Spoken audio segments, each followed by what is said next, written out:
Cette semaine à l'émission, nous nous entretenons avec Paul Thom, auteur et réalisateur de Sol, que nous avons rencontré chez Nat et compagnie à Percé.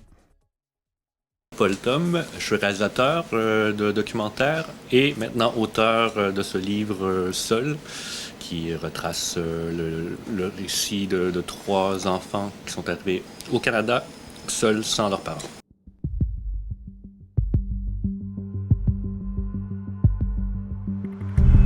Mes parents m'ont montré les camions, ils ont dit c'est là que tu te caches. Entre les boîtes, on a fait babain avec mes parents jusqu'à temps que les portes étaient fermées. J'avais juste 14 ans. J'avais 16 ans. On a dit à personne qu'on quittait. On avait confiance à personne. We had to find ways, because I would either go to prison or I would be killed. I was 17. I would leave everything behind, but I would have never imagined not being with my mom. Et qu'est-ce qui t'a donné l'idée de faire ce documentaire? Le documentaire remonte déjà en 2017.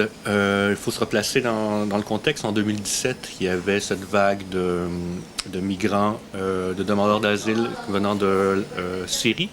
Et il y avait aussi des demandeurs d'asile qui arrivaient d'Haïti, qui traversaient à pied la frontière. Et à l'époque, il y avait Mylène Pétel et Julie Boisvert, qui sont deux recherchistes sur Radio-Canada, qui se sont intéressés au sujet. Et quand ils ont su qu'il y avait des enfants qui arrivaient seuls, sans leurs parents, leur cœur de maman s'est effondré.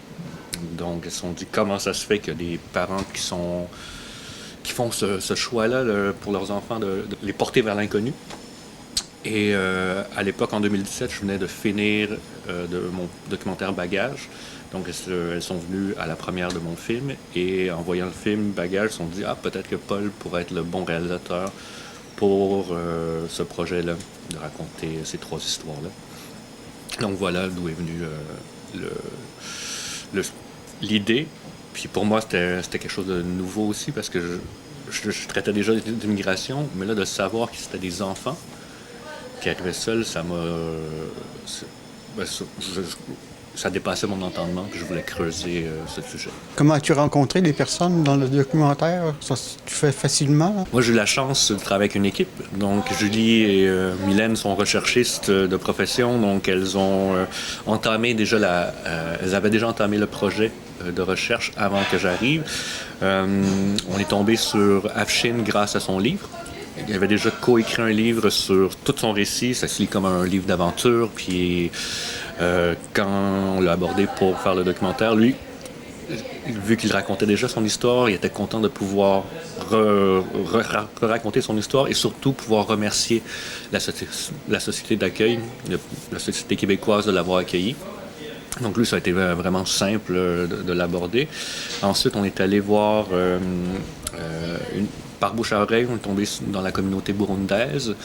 Et on est tombé sur Camille, qui, lui, burundais, qui est arrivé ici avec ses deux frères. Et en entendant parler du projet, il s'est dit « Ah, j'ai un meilleur personnage pour vous, mon frère. » Puis c'est Alain, qui se retrouve dans le film et dans le livre. Alain, lui, c'est une façon aussi de replonger dans son histoire, puis peut-être ramasser les pièces du puzzle, puis peut-être pouvoir bondir vers l'avenir. Et Patricia, elle, c'est par le PRIDA, qui est un organisme qui accueille les nouveaux demandeurs d'asile et qui nous a référé à elle. Puis elle venait d'arriver 2 mois auparavant seulement. Puis, mais elle avait déjà un sentiment que de raconter son histoire pouvait faire du bien à d'autres personnes qui peuvent vivre des situations comme elle. Et elle, on l'a suivie pendant 1 an. Puis ça a pris 1 an avant qu'elle s'assoie devant nous pour raconter son histoire.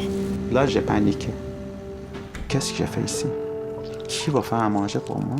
Si je tombe malade, qui va s'occuper de moi? J'ai pleuré toute la nuit.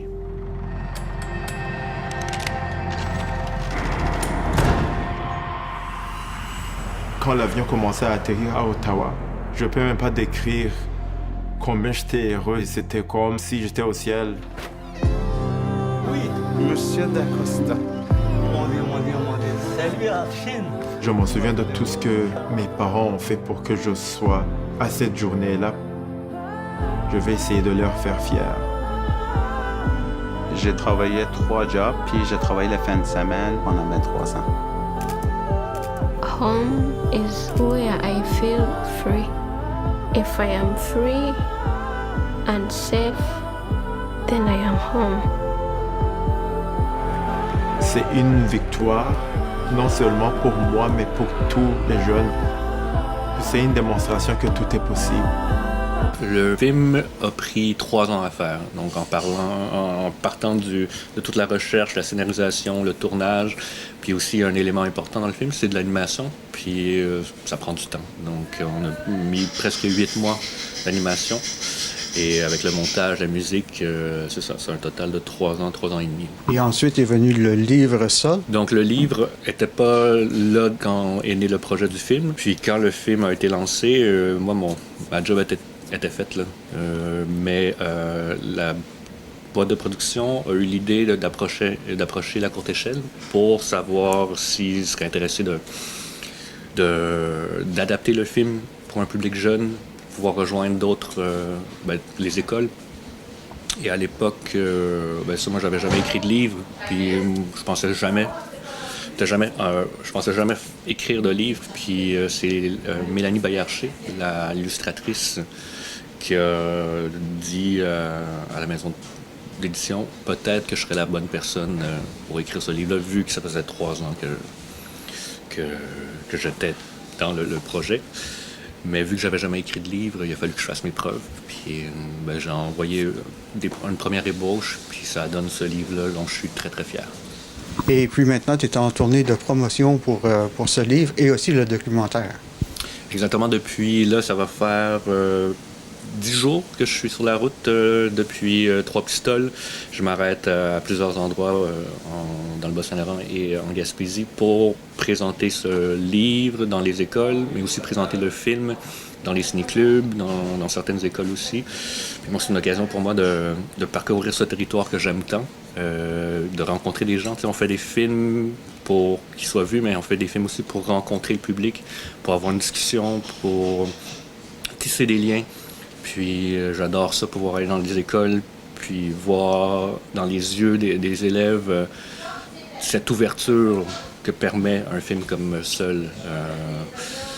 Ces jeunes-là, même s'ils ne sont pas nécessairement en contact avec l'immigration, par un film comme Seul, ça leur permet d'avoir des visages puis des histoires qui les relient à ce concept-là qui paraît flou des fois. Donc, je le sens là, qu'on est en train de planter des graines d'ouverture dans leur cœur. OK. Et ici, chez Nat et compagnie à Percé, où est-ce que nous sommes, tu vas rencontrer les gens de Percé les environs? Donc, je suis ici présentement chez Nat et compagnie dans ce sublime espace pour rencontrer le public, pour échanger sur ces histoires difficiles, mais c'est des histoires aussi pleines d'espoir le commentaire qui revient souvent, c'est que ça donne espoir à l'humanité. Oui, il y a des situations difficiles, mais parce qu'il y a des êtres humains avec des cœurs bons, ça fait en sorte qu'on se lie, on s'enrichit, puis ça permet à des gens de grandir, puis de s'enraciner ici. Merci beaucoup. Vous pouvez vous procurer le livre Seul dans toutes les bonnes librairies et chez Nat et compagnie à Percé. Pour visionner le documentaire, vous pouvez aller sur le site Internet de Télé-Québec, section documentaire, et ensuite aller vers Documentaire sur demande.